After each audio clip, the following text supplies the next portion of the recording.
So the fender is all mocked up. I kind of have it lined up how I like.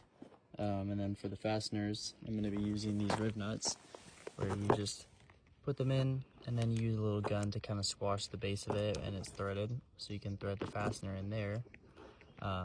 Therefore, it's like more of a temporary, or not temporary. It's not a permanent fender.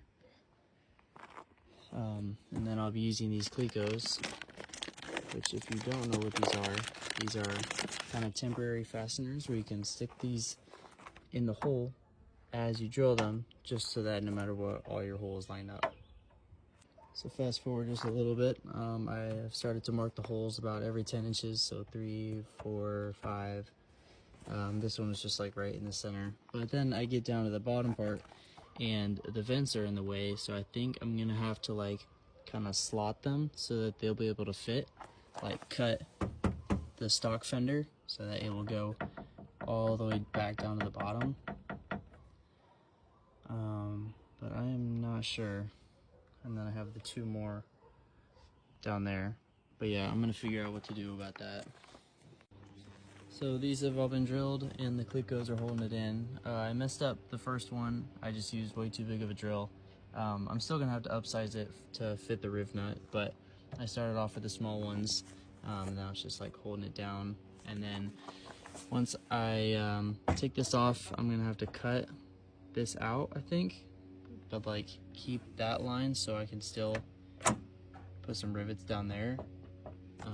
But yeah, all these holes are drilled, so it is good to go. All right, I already started cutting a little bit, just that line right there. So now let's just finish it up on the top.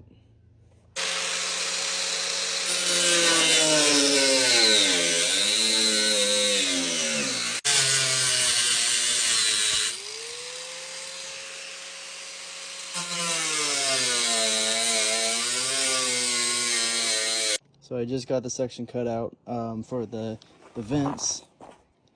Let's just test fit it, make sure it all fits flush.